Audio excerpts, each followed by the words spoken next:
Welcome, welcome, welcome. It's Speedify Live Office Hours. I'm your host, Alex Gizis. And this is Will. Woo. This is Speedify Office Hours. That means this is your chance to ask us questions about how Speedify works. Right? We are a bunch of people who work on Speedify every day. And we're here to help you. So if you have comments, you have questions, you put them in the comments box wherever you're watching this. As long as that's YouTube or Twitch, and we will see them and we will answer them, and it will be awesome. Yeah. If you haven't done it yet, follow, like, smash, whatever the buttons are. Hit them so you know next time we go live. Yeah. Is that a new shirt? This is a new shirt. Always online, powered by Speedify. Boom. Let's see what. I thought we had it on the shoulder. No, I guess we didn't in the end. But we got powered by Speedify, yeah. So new shirts. Amazing. I've got the original. Yeah.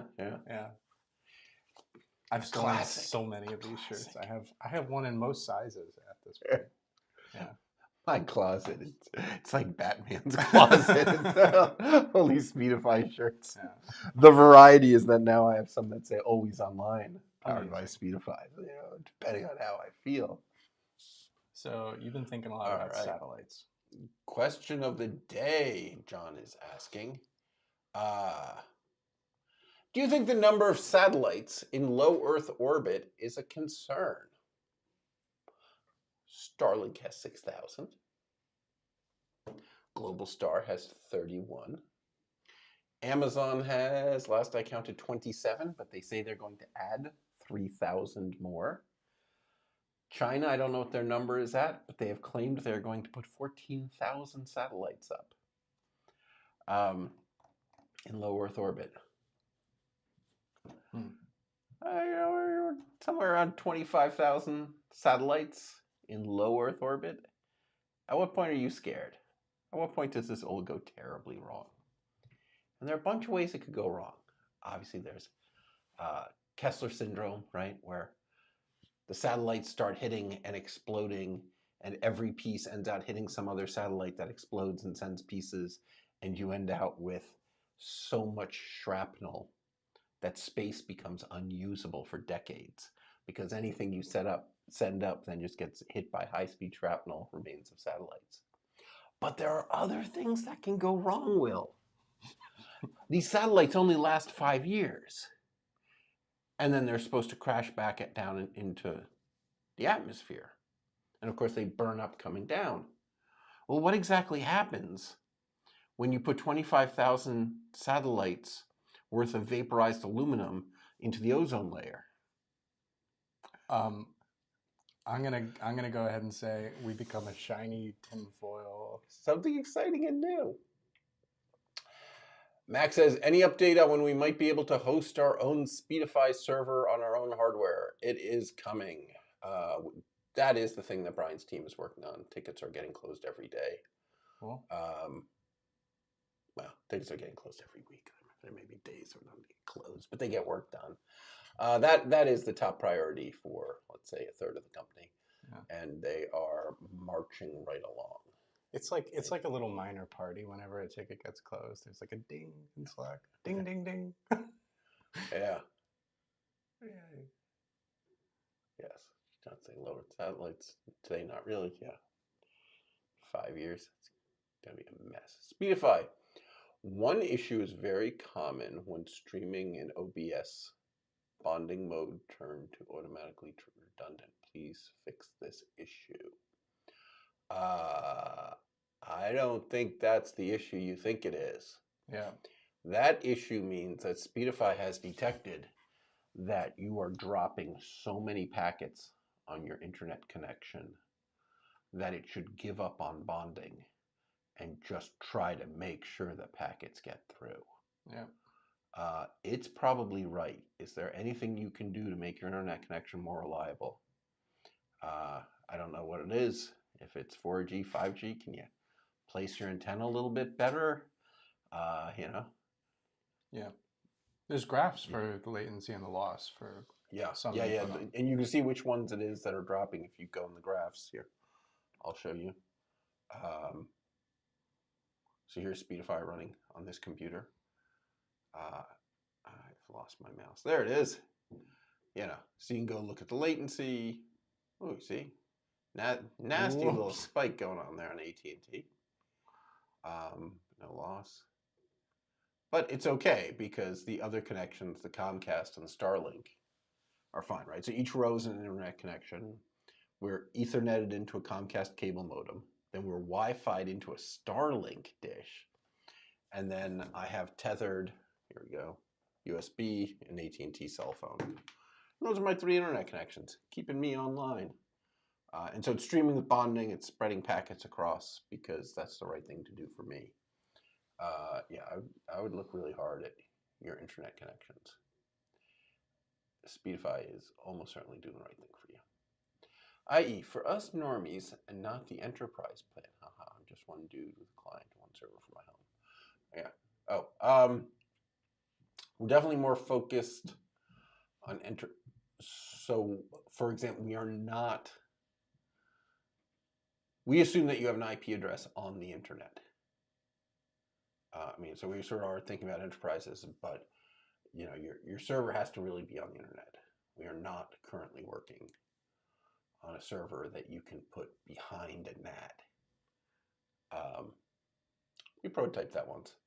It's all a can of worms, really. Yeah. Because if the NATs don't behave well, then you got to go through a turn server, and then you're going to get pretty terrible performance, and you'll blame us, and we're like, well, we prototyped it once upon a time. Like we got so many miraculous people would set up firewalls to not allow us, and then install our server behind it, and we'd somehow get through. The server would still get through, but they'd only get 3 megabits, and they'd complain to us, like you literally. They're like, well, it's named Speedify. Like, you blocked us in the firewall. Anyway, customer support being very frustrating. Can you bond just hotspots between phones if you don't have Wi-Fi connection? Well, yes. You have tethering. There's a couple ways to do this. Mm-hmm.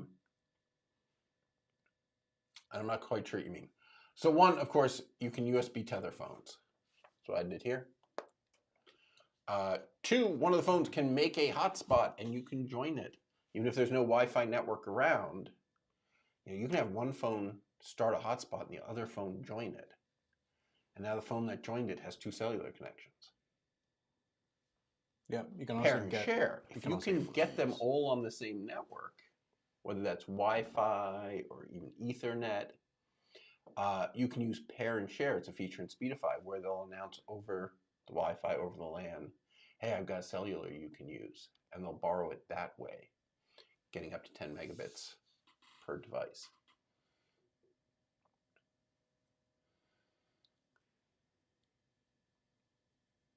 It really depends on who is burning more money on. Oh, back to we can make the atmosphere more like the Schuylkill. So for those who are not in Philadelphia, the Schuylkill River is a river that cuts through the city. Yeah. Coming, I think, from like Pittsburgh. So it is famously polluted. Famously polluted. No one was allowed to swim in it for years. It was this strange color. It's very, didn't really have a name. It was sort of Schuylkill colored. But then for the last 30 years, they've been trying really hard to clean it up. And they announced that, in fact, they'd done such a good job that there were no more organic pollutants in the river. They'd all broken down or floated away, and no one was adding any. So that was perfectly fine. But the heavy metals, they'd be there for at least another century. Nothing to be done. So all these satellites being dropped into the atmosphere are turning the ozone layer more like the Schuylkill. It's very accurate. All right. Precepts Bible Study says, hey guys, I'm exploring videoing at another conference, but connectivity varies from the conference site. Any cost-effective ways of ensuring there's enough connectivity to fully leverage Speedify?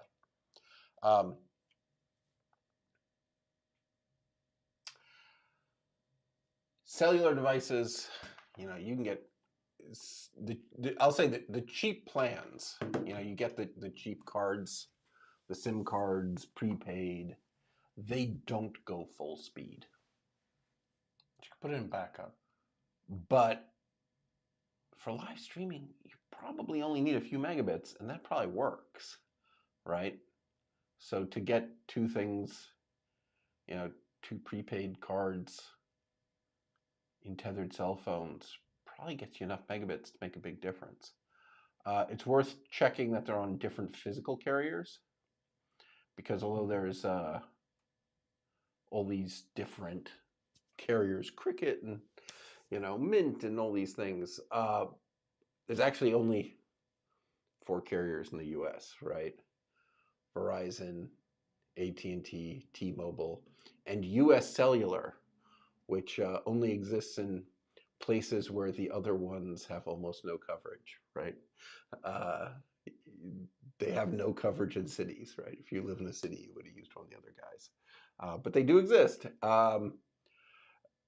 So trying to get one of them that's on T-Mobile and one of them that's on AT&T.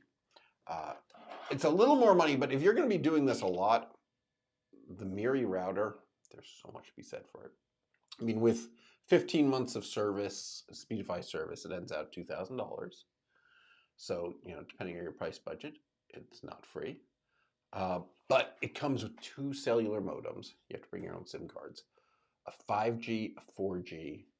It has 4 Ethernet ports that you can use to either connect clients or plug into cable modems, plug into Starlinks, depending on where you are. Starlink can be, a godsend.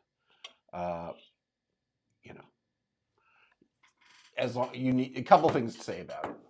One, you need a really good view of the sky. If you are in a forest, it is a problem. You need to be able to see most of the sky, whether that's on a roof or what. Trees are a problem. They end up only being a couple $100, right? Even, a little bit of service. Our stats, Will and I were looking at stats the other day, they work 99.1% of the time for our users,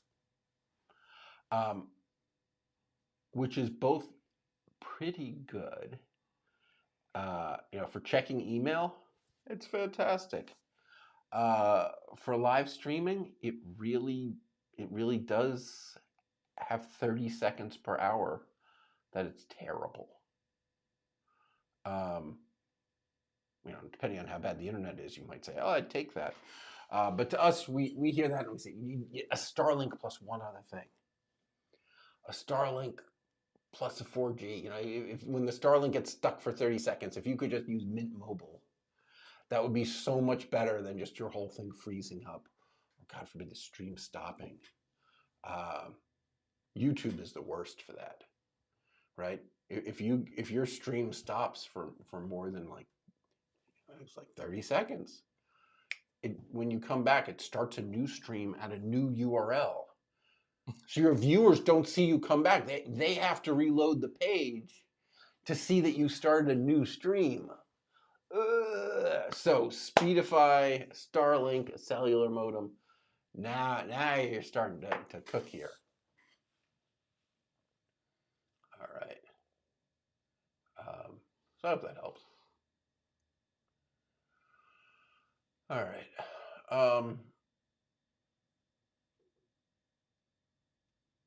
My server would have a full public IP address and a data center that I have co-linked. Yeah. Okay, yeah. So that's enterprise enough, Max. We are working on dedicated self-hosted servers for you.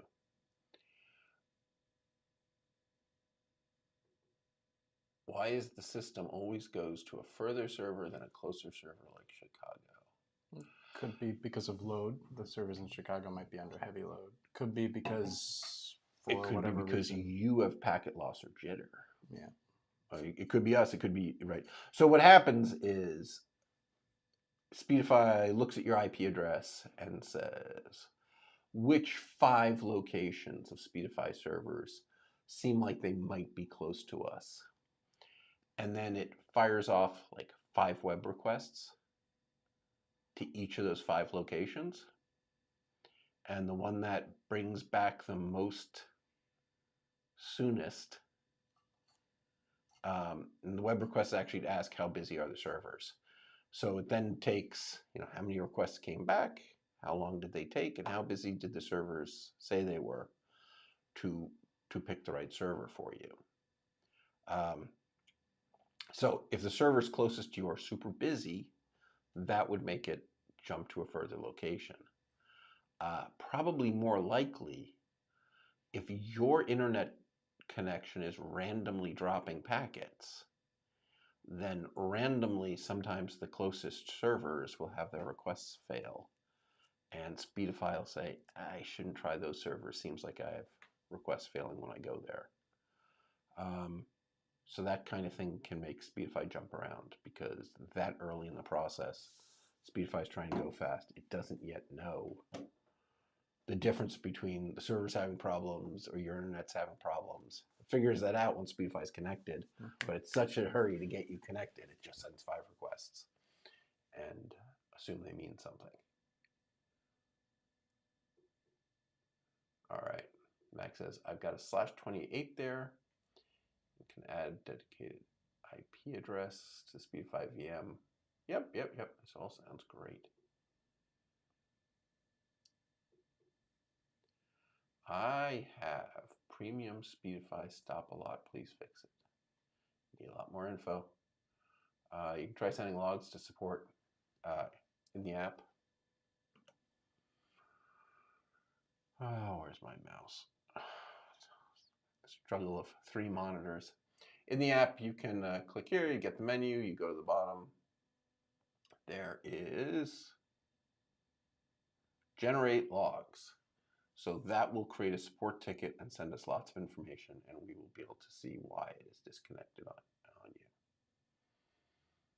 All right.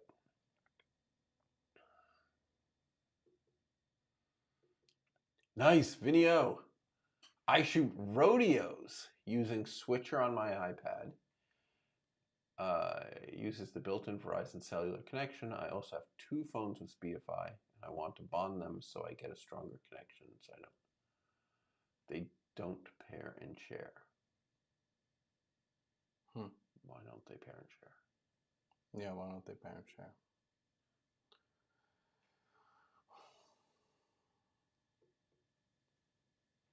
What's the issue with Sims and hotspots not going full speed? What's the options?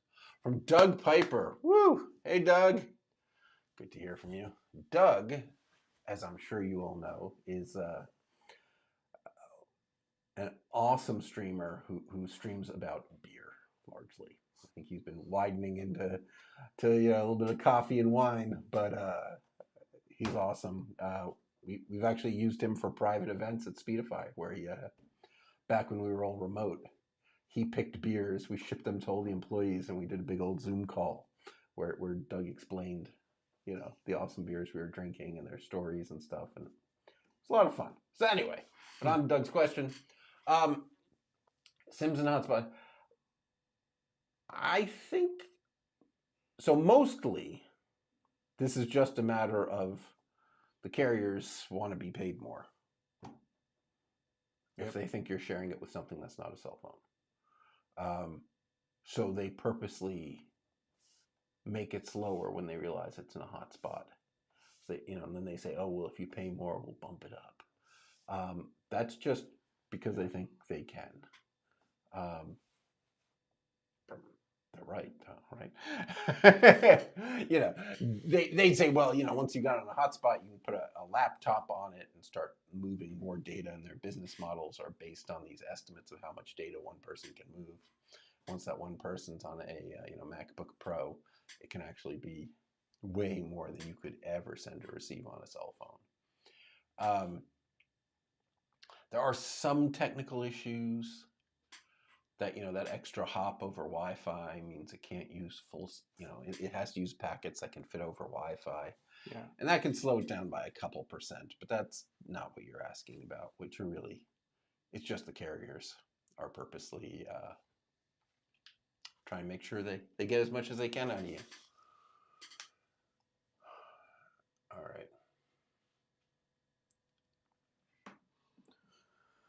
All right, Vadim asks, could you please elaborate a bit more about how your bonding protocol actually works? Is that an open protocol? Are there any spec docs? I don't know if you're having technical difficulties, Vadim.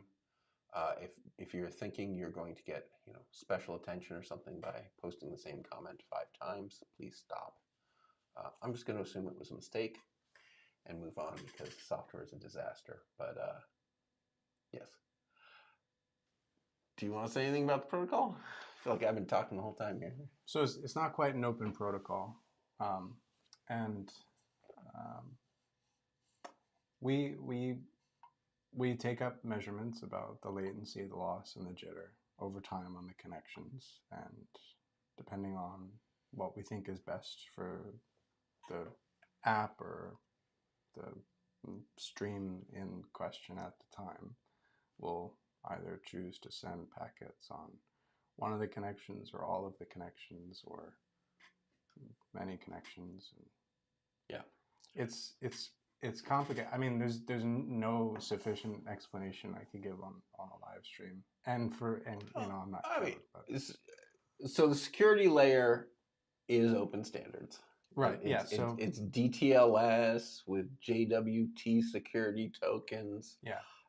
All of that is completely standardized, and in fact, the implementation is mostly lifted out of Google Chrome. It's a boring SSL library from Google. It's fantastic. They pay cash prizes if anyone finds a bug in it.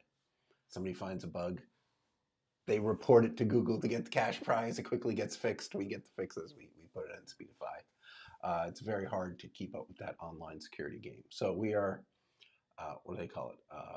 Aggressive followers on security. Yeah. Right. We look at what Google is doing for security, and that's what we do. JWT tokens, DTLS, boring SSL. So that's all, open standards and open source. But when it comes to the VPN protocol, There is no open protocol that keeps track of the stats you need to keep track of. And this includes MPTCP. They missed. They don't have what you need to do bonding right. And now they got it built into the kernels of Linux and iOS and stuff, so you can't even fix it, right? If you're a startup that realizes what they missed in MPTCP and say, oh, I just want to add this to the code, I'll do it myself. You can't. It's in the Android kernel, the iOS kernel, Linux kernel, and unless you update all of them, you're stuck and you can't use your improvement.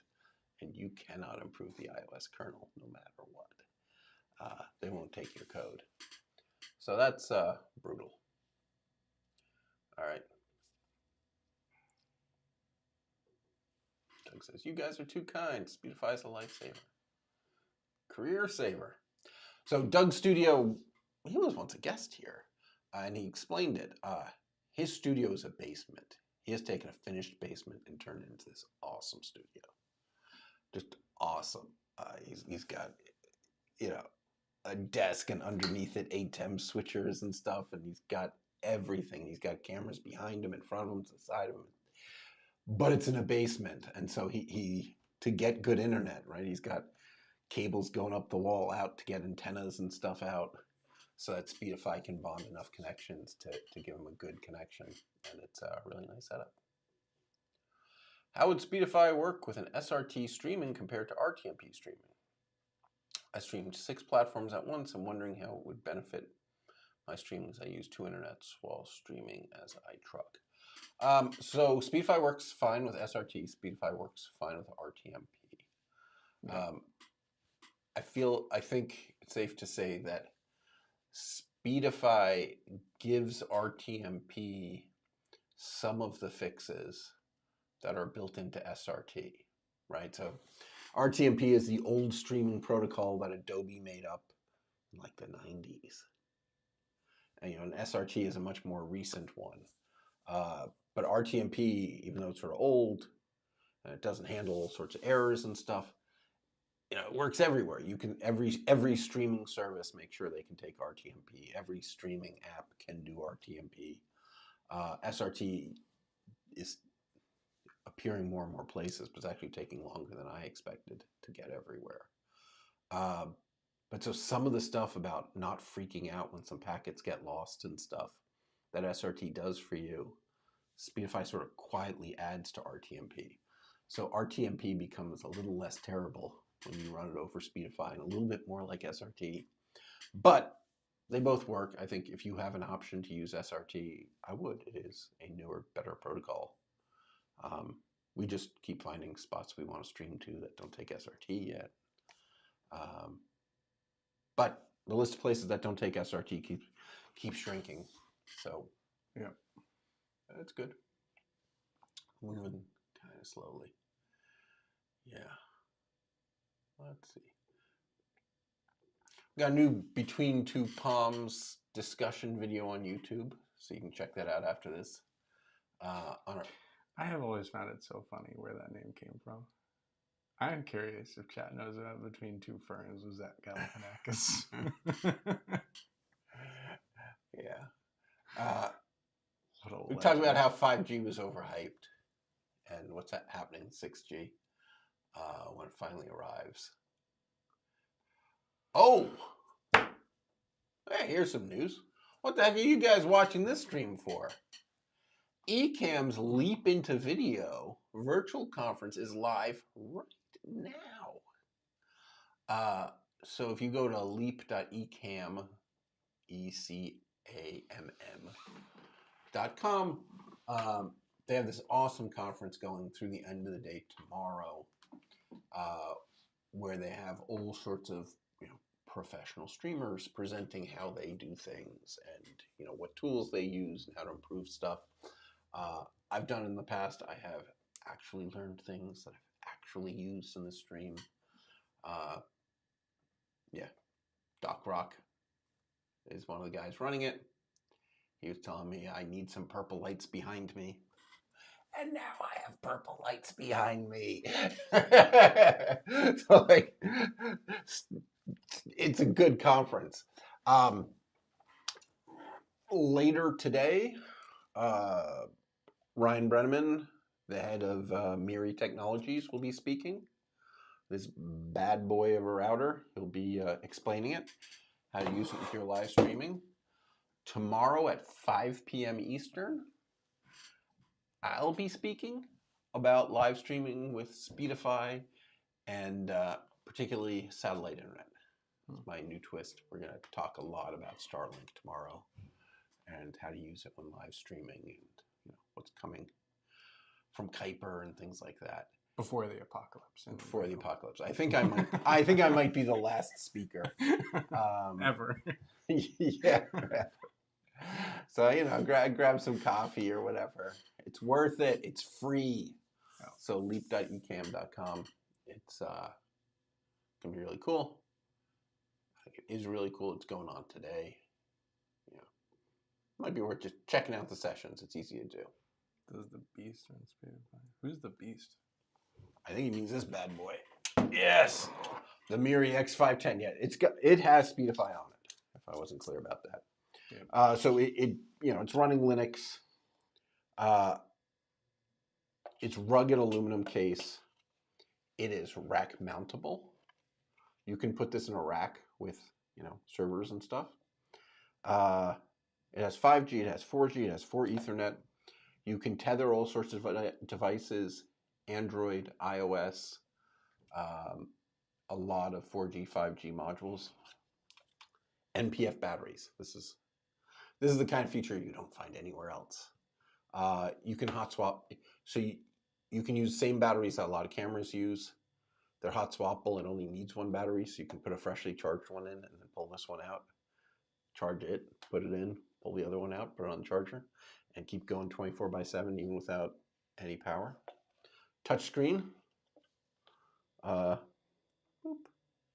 It'll do things like show the QR code to connect to the Wi-Fi hotspot. Super convenient. Super convenient. All right, Vadim says, you are cool. Thanks for great product. All right, Speedify says, in other news, for anyone with inquiries about self-hosted servers, dedicated server options, or licensing, feel free to contact us at sales@speedify.com for more information. Yep. All right. Walder says, thank you. You guys are the best. Thank you, Walder. Mostly Will. So, Will, I've been talking a lot today. You want to talk some more about Starlink stats and perhaps the Jitter Buffer? Why don't you tell some people about the Starlink stats and maybe even the Jitter Buffer? So, I'm sure you guys have all seen Mike, but Mike did a lot of work on getting stats from the Starlink dish when you're connected to a Starlink network and plopping them on into the Speedify dashboard. So if anything ever happens to this Starlink network right here, I mean the dish, someone throws it off a cliff, someone puts another Starlink dish on top of it, completely obstructing it, someone heats it up real hot, you're going to find out. You're going to get a big alert banner in your UI and you can go fix it. Yeah, so a lot of people with Starlinks are loving this and telling us they never knew before why the Starlink sometimes didn't work, and now Speedify is telling them that it's doing a software update. And they're like, that's what's going on, or that it's overheating. So yeah, it turns out there are all these alerts that the Starlink gets, and if you open their app, you can see them, but we'll let you set it to get notified. And it turns out that is, for some people, a killer feature. The Jitter Buffer, you guys have all met Kevin. Kevin has been working on, speaking of streaming protocols. So it turns out that a lot of streaming voice over IP protocols like that, they don't necessarily want the packets to get there as fast as they can, as much as they want them to get there as reliably as they can. Yeah. Predictably. And so the jitter buffer for protocols that don't have a jitter buffer, or for protocols that are very sensitive when there is no jitter buffer, you can configure that on particular connections and it just works really nicely. So a benefit to having that in Speedify is that Speedify is pretty pretty low in the stack. So any streaming protocol, voice over IP protocol is going to work on top of Speedify. And you can accommodate any protocol that might not have that by putting a jitter buffer in there. Yeah. So jitter buffer makes the latency look worse, but more consistent. But completely consistent. Gets rid of jitter. It's an artificial delay. So if a packet arrives early, we'll slow it down. So that if a packet arrives just a little bit late, you don't notice. Right. So you just see everything be really, really consistent. So not great for VoIP calls where you're having a conversation with the other person, you're reacting in real time. But for a live stream like this, you guys wouldn't notice if there was an extra even half second, a whole second of delay. You wouldn't notice, right? And so just as long as we never break up, right? Mike's been pretty busy actually because Mike also worked for our Mac app. So a bunch of people wrote in support over the years that it was a little bit weird that Speedify was not in the menu switcher, you know, when you command tab. And so we put it there. Well, so we did something even slightly more clever, and I think we copied this from Little Snitch. If you have Speedify open, or if Speedify is connected, even though you have it hidden away, then it shows up everywhere. But if you've stopped Speedify and closed the window, and it's just sitting in the background waiting for you to finally do something, then it takes itself out of those lists, and it just becomes a little icon up by the clock. But if you either open it or connect it, then it becomes a full-fledged app with a menu bar, with an icon on the dock, in the force quit menu, all that stuff. But if you tell Speedify to stop everything, but just don't kill it, then it retreats back to just being what they call an agent, which is an icon sitting next to the clock tray. So it seems like that's what people want, right? Because some people are like, I'm not even using it. Why is it on my dock? And other people are like, I'm using it. Why is it there? And it seems like Little Snitch figured it out, and we just copied them. You know. John says, I saw a first responder running Connectify Hotspot on a cellular connected laptop and using pair and share via Speedify on cellular tablets and phone to combine multiple carriers together. Nice. They added Starlink to the setup and it worked flawlessly. I was going to say furiously. It was working furiously. Yeah. Yes, Connectify Hotspot is our Windows software for turning a PC into a Wi-Fi router or a wired router. Is Connectify also it's a verb or a noun? One of the two? It's a verb. It's a verb. Yeah, Connectify. It's also an adjective. One of the, but you know, in Cuba. Oh, yeah, in Cuba. So this is crazy. This is going back 10 years ago. We discovered all these people in Cuba were having trouble with their internet, so we just started giving out Connectify Hotspot in Cuba, and the end result was that we had 100,000 users in Cuba, which is 1% of the people in Cuba. And since they were using it to share internet, we were really popular. In fact, in Cuba, Connectify is now slang for a good internet hotspot, which they knew for a while, but now more and more people like don't know where it came from. They just call it Connectify. They don't know it's from us. And I'm starting to get for like my moment of immortality. They're like, oh, Connectify, it's a good internet hotspot. Yeah. So that's apparently Cuban slang now, and that is us. Amazing. So we did that. So is there a new version of Speedify coming out soon? Pretty soon, yeah. Pretty soon.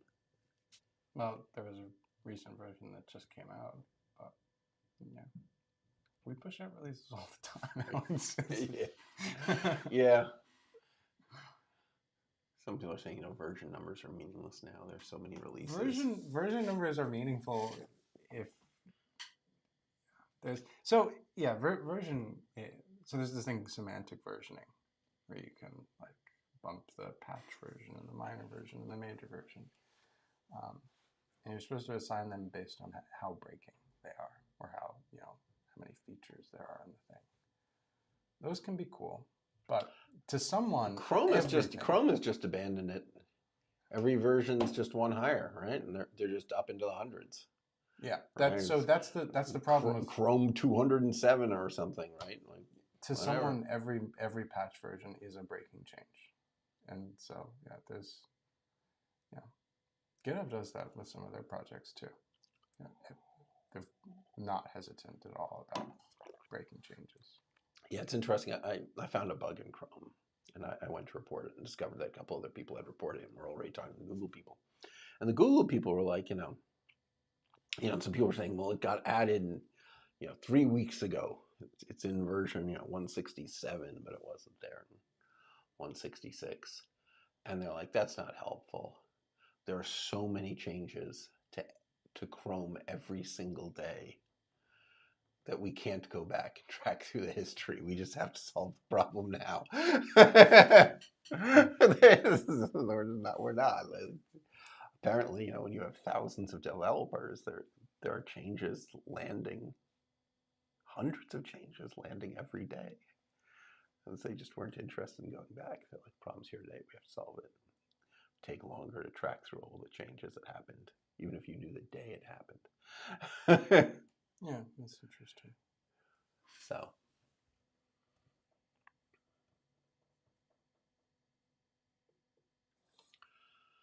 do you have a roadmap for the Speedify product? Yeah, I do. Your project. I do. Yeah. It's actually a relatively recent thing you've made. How long have we had it? Like a couple of years? Yeah. There were ones in the past that were PowerPoint. Now I'm using GitHub projects. They've gotten good enough that you can actually do something like this with it. Yeah, GitHub project's pretty nice. But I don't have a public roadmap. I'm not sure how helpful it is for people. Ends up just being more stuff we have to explain. Yeah, there's definitely a balance between, the code that's out there in the public, it has a different cadence to it. You have to explain things very carefully. There's,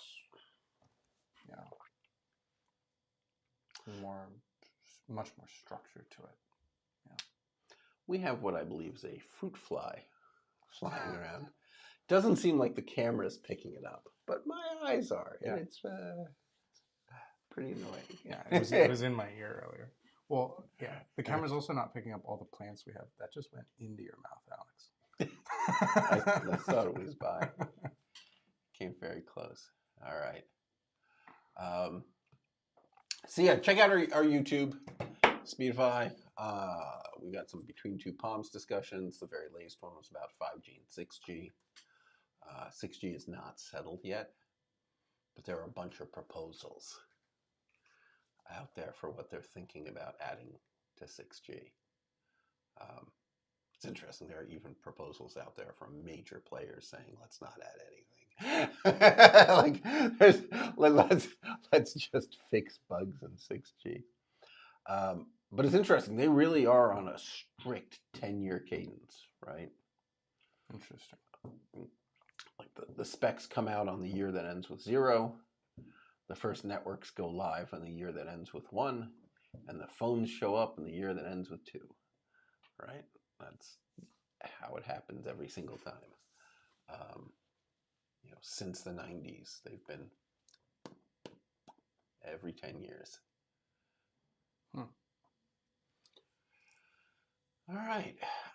I think I'm out of things to say here. All right, we'll be live again next Wednesday. Thank you, everyone. It was a delight. Amazing. See you guys.